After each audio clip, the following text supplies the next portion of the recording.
Hold on.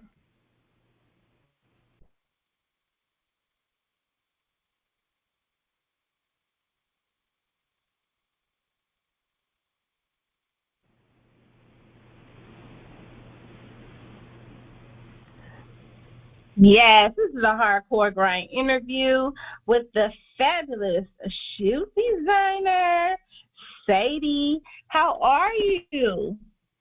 I'm doing wonderful, baby. How are you doing? I'm doing good. I'm doing good. Listen, I'm so proud of you. Child, listen, you better make it do what it do, okay? You got a whole Thank lot going on. You making it do what it do. And you know what? I always like to ask about a goal moment, right? And a goal moment is when thought and execution come together. A lot of times we're really mindful about what other people do, how they mindful about how they feel about themselves and take care of themselves. And when we deal in our own life and things that we want to do, we kind of deal in lack or in a little fear where we tend not to move right away. Something will come in our spirit, and we're going to wait a minute before we even make a step forward towards it. What was your goal moment when you decided to go into the business of designing shoes? Well, to make a long story short, it all started, I was in college, and I was in the art class, and my professor, he was like, I want y'all to go home and do a project on something that y'all yourself doing 10 or 20 years. And I want y'all to put that on this board, and I want y'all to come back to school and explain to us what's on the board. So I went home, I thought about it, and I remember when I was a little girl, I always wanted shoes because I never really had the cool shoes everybody had at first. All my friends, they had on the track Nikes, and I'm like, I want some of those. But it's like my mother, she didn't never really give me those, at a certain age. So I always told myself, when I get older, I'm going to buy my own shoes. I'm going to make sure I got Google's the shoes. I'm going to make sure I design my own shoes. So that's where the idea came from. But I remember I was 18 years old, and I said, I'm gonna design me some shoes when I get older, and I'm going to name it Sadie Shoes. And so actually, when I got to a certain age and I found a website to show me how I can design my own shoes, I forgot all about what I had said about it, what I had said in college. I forgot all about that. And I just named the shoe Sadie.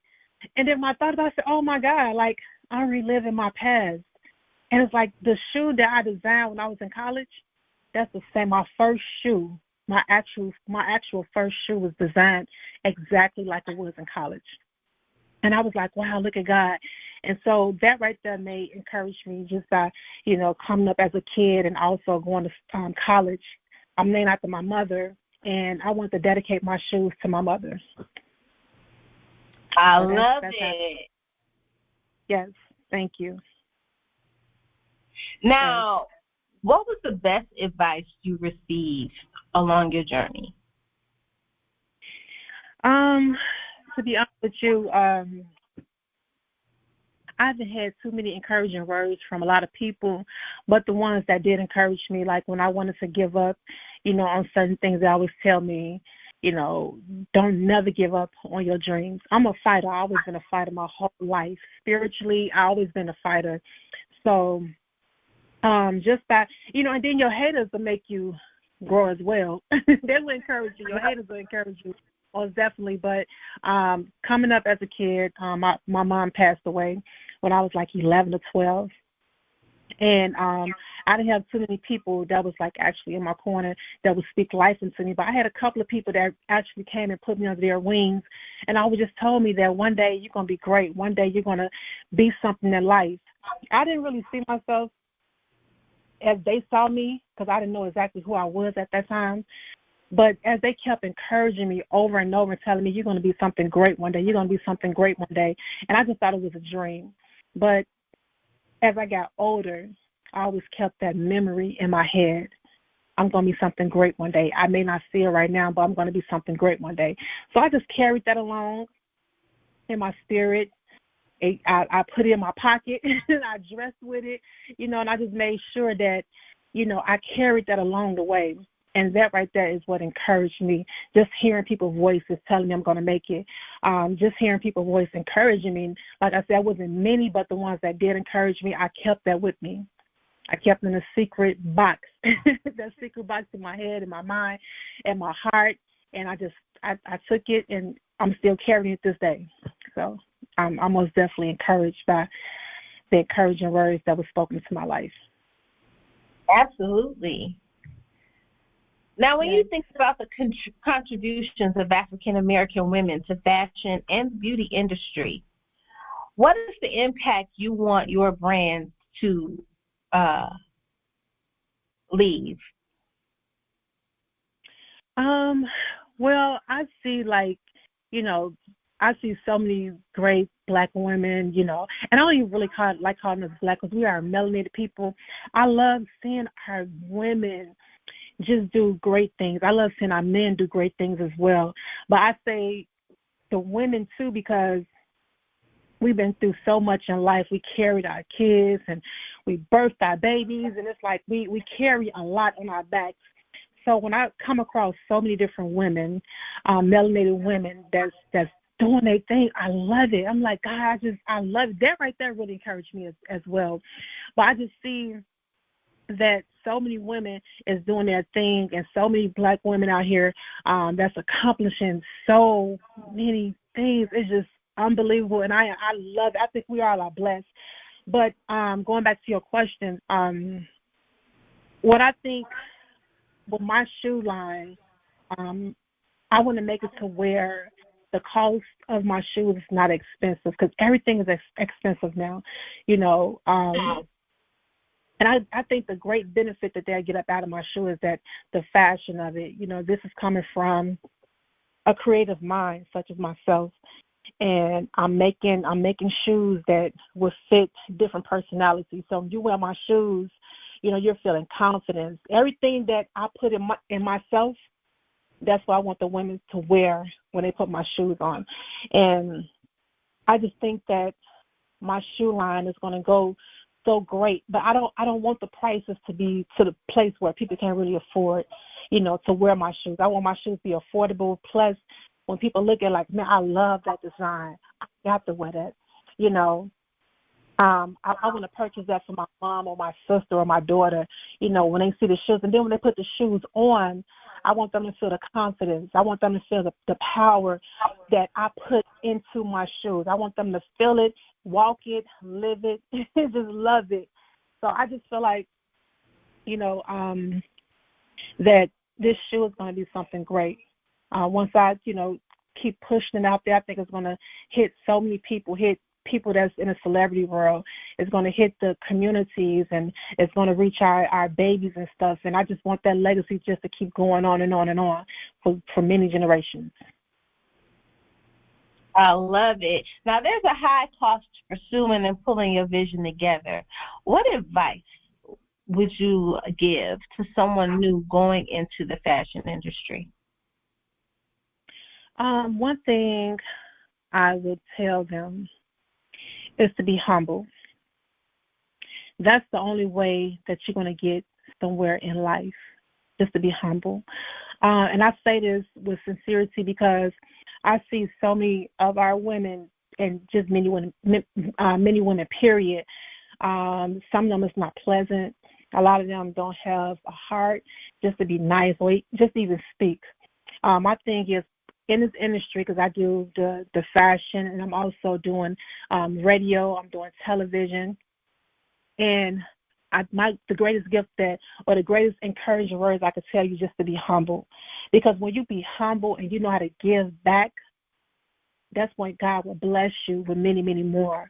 That's where the blessings come from. Just to be humble and just to give. I give my shoes away all the time. Sometimes I don't even really make as much of my shoes because I'm giving back to little kids and little girls and teenagers and stuff that probably can't even afford the shoe, but I give from my heart. But I'm not even worried about anything else, because I know later on in life or whatever, it can be tomorrow or today, I know God always give me everything back in return. So my thing is just to be humble Don't mind giving to people, and just stay true to yourself. Know who you are. Don't let nobody take your power from you. People come in all the time and they see greatness on you, but a lot of people don't want to encourage you and say, I see greatness on you. Just like somebody told me, just that one voice told me, I see greatness on you. And that right there encouraged me from a little girl to be an adult, to me being an adult. That right there went a long way with me, and just be true to yourself. Know who you are. Be around positive people. Be around people that see you for who you really are. Never let nothing negative get in your spirit, no negative energy being around you, because that right there can really tear you down, and it can distract you from the main purpose, the purpose of why we're really here on this earth. So just be humble, be true to yourself, love yourself regardless of what. Look yourself in that mirror every day and say, I am somebody.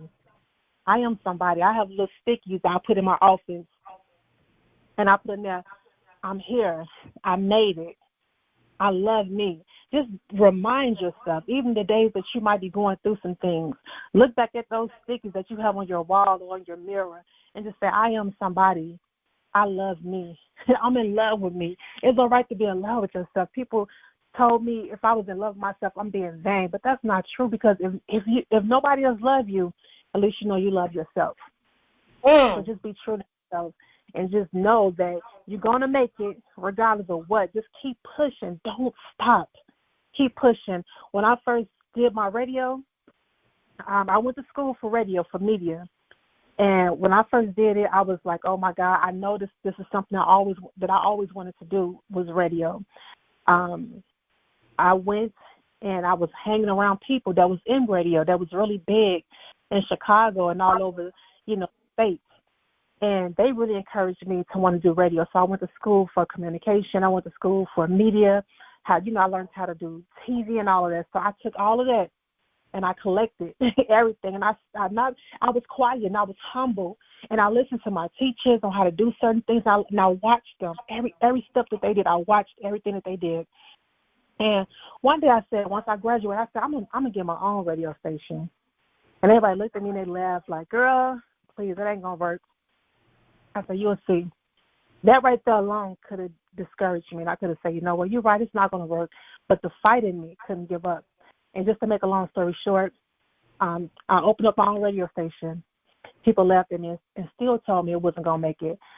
And if I would have gave up and if I would have took their words, I would never be where I'm at today. Now I'm on 106, on Soul 106.3, which is the home of the Ricky Snally Show. I'm on that station every Sunday from 8 to 9 p.m. And God is good, and my station is growing, and I'm growing as a person, so I truly appreciate it. So, yeah. Now, what's been the hardest part about your journey into media and radio and getting yourself out there? Oh, it was a long journey. I'm not going to lie. It was most definitely a long journey, because doing this, you come across media itself, radio itself. A lot of women don't get treated, the way we should be treated when it comes to radio. They kind of like overlook us and uplift the men a lot. So when it came to me, it was most definitely a struggle. It was most, because you got the competition. Even though with my radio station, I was doing something totally different. My radio station is based off, rebuilding the Black community. So whenever I do podcasts, that's what I always speak on, doing rebuilding the Black community and seeing us grow and talk about, different things about life, education. So my podcast was kind of different from a lot of people, but just to know that, being around certain people, they'll make it seem like they're your friends, they're trying to help you. The next thing they turn around and talk about you to this person, and then trying to blackball you over here, over there. So it's really hard when it comes to media, when it comes to radio. You got to be really careful who you befriend, and just know that regardless how people treat you or talk behind your back, to me, I'm the type, I sit back and I just watch anyway. And if I see one little phony speck come up, I say, okay, I'm going to pull back, and I'm just going to treat you just according. And that's what you have to do when it comes to media, because it most definitely is a challenge on so many different levels. But you just got to keep pushing. If this something that you want to do, and it's something that you know that you was blessed in this world to do, you have to keep pushing for it and don't stop. Because there's a lot of people that will mimic you. They'll come around you, and I had that. They'll come around you, and they'll try to copy and paste everything you're doing just to know what you're doing, try to drain you. And then once they figure you out, they'll take everything that you taught them and run over here and take it somewhere else. And that's what you have to be careful with. But it's most definitely a struggle. But like I said before, if it's something that you want to do, I think you should do it regardless of what. Like me, I'm still pushing, so I'm not going to ever give up. So, yeah. I love it. And if there was anything you could change about the industry, fashion or media, what would it be? One thing I would change the way that women get treated. Yeah. But one thing I can say is that my mentor is Shondell from Power 92. That's based here in Chicago. And one thing I can say about Shondell is that by me being a woman, he still, don't look over certain things with me. I can call him up anytime and, ask him, how should I do this or where should I do this? And it's like he always give me answers. But you got some people that's in the industry, they are like, disregard some of the things that, that you're trying to do. But I do have and also not only Shondell, but also Deli Dell. He's another great mentor in my life that encouraged me as well. And he sends so many artists my way. Like, I love it. Like, he sends, big stars my way, big people that's in the industry. And, I just go out for that. It's good to have people around you that will teach you and show you great things and teach you and show them. That's why I said this type of position that I'm in when it comes to media, you got to remain humble. I hope I answered your question. Did I answer your question? Yes, ma'am, you did. Okay. Thank you. Yes. And shout out to Shondell. Shout out to Deli Dale. Shout out to Uncle Beats. And happy birthday, Deli Dale. Shout out to Uncle Beats as well. That's another one of my brothers that's out there in the industry doing this thing as well. Okay. Now, you also have Stan TV on Roku. Tell us about that. What can we expect? Okay, with Stan TV, after I graduated, I always, wanted to, and even before I even started going to school, I always came up with this thing. I always wanted to create something, a reality show in Chicago, because we don't really have a lot of shows like that, reality shows in Chicago. A lot of that's based out of LA, New York and Atlanta, but Chicago is another big city that you don't really hear reality shows for some reason. So I was like, man, one day I'm just going to create my own reality show and just go from there. So what I did was, wasn't really thinking. Somebody texted me and was like, you should get your own TV station. So I looked into it and I was like, no, that's okay. But something kept on telling me no, you need to do it, because one day this channel, this station is going to benefit you. And so I looked into it, talked to the people, and it was gave me some information about it, and they went into full details. So I finally made my decision, and I purchased me a Roku channel. So what the station is all about, like I said before, it's about rebuilding the community. It's about, education, loving ourselves. So what I'm trying to create is I'm trying to put everything on the station, not TV, but movies, interviews that I do. If y'all check me out on Roku, which is on the Stan TV channel, you will see that I interview Crucial Conflict. They from Chicago. The other ones that's rapped on Smoking on Hey. So they came to the studio. I interviewed them, which is Cold Heart. He didn't bring the whole group. He came by himself. I interviewed him and K-Easy. He's another rapper that's from Chicago as well. interviewed them. So you'll see like different interviews and stuff on the station. Also, I interviewed this guy named AJ. He have a incredible testimony. You know, he talked about suicidal, you know, things that's in the Black community that we really don't talk about. I also talked about rebuilding and, you know, and becoming a great person. I look at his lives and stuff, and I look at his social media. He just have grown so much. Oh my God, like the man has so many different business, and he has also grown just by me looking at his interview from 4 years ago, and I see him now, and it's like, wow, like he looked like $1 million walking. Like he just looked like he just got money all over him. So that's some of the things that you'll see on the station. Also, when I first purchased the station, like I said before, I was happy about it, and then I ended up getting discouraged. Maybe like last year, actually, I kind of got discouraged last year because I was trying to do so much, and I just see so many great things, so many great talents up in me, and I'm like, man. So I kind of got discouraged a little bit, and I thought about it, and I said, no, I'm just going to walk away from the television station.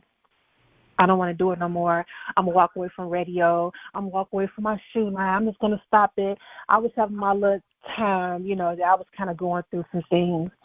And the guy from Roku called me, and they was like, well, I see you stopped making your payments on your station. And I was like, yeah, I don't want it no more. I don't want to do it no more. I told him, if you're just going to cut it off, I'm done with it. He was like, no, you can't do that. You invested too much money in your channel. And I was like, yeah, I know. He said, how about this? Just I'm going to give you 2 weeks to think about it, and I'm going to call you back. He's like, I'm going to call you back that Friday. The man must put it up in his computer or put it on his notes or something, because that 2 weeks later, that Friday, he called me. And at first I wasn't going to answer the phone, but something within me said answer the phone. So I answered it. He said, so did you make your decision? I said, yeah. I said, that's okay. I said, I really don't want to even be bothered with it no more. He said, oh, you can't give up on this. I'm not going to let you give up on this. This man don't know me from nowhere. And I was like, okay. He was like, you know what? I'm just going to waive all the fees that you owe. I'm going to waive everything, and we're just going to start you back to where you left off at. How about that? And I'm like, it really didn't even matter to me, because I was just going through some things. You know, sometimes in life, you know, you just like, man, like, you know, and I was just in that moment. And when he just kept on trying to convince me to stick with the channel, and I'm like, you know what, this must be God.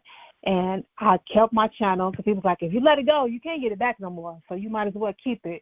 So when he said that to me, it kind of encouraged me, because this man don't know me from nowhere, but he really encouraged me. He reminded me of the fight and the fire that I always have in me, and I had in me, and I have in me to this day.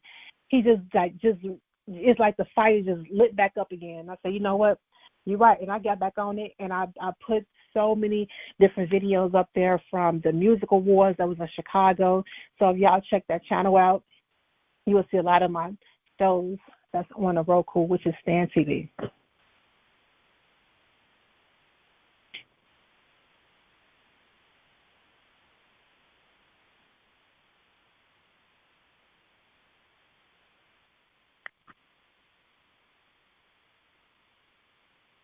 Hello? Now you have your radio station, your TV station, your radio personality, you have your shoe line. What's next? I think right now I'm just gonna chill. Chill with what I got and just work off what I got. I do have new shoes that's gonna be coming out, and also purses. So I guess that's gonna be my next assignment. I do have shoes that's gonna come out, and I have purses that's gonna be coming out as well, which is Sadie's. It's called Sadie. So you can check that out. It's gonna be up on my website, which is www.wswtinternetradio.com. Everything is going to be on the website. So that's going to be my next assignment. It's going to be my purses. Can't wait. So it's going to match the shoes as well. So there'll be a great gift to get for your family, your kids, your mom, aunties for Christmas. So it will be out before Christmas. So check it out.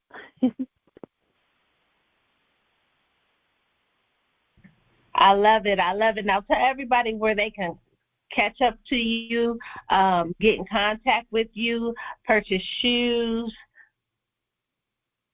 Yes, so you can go to my social media, um, Facebook, which is Sadie. That's SADIE, Sadie L.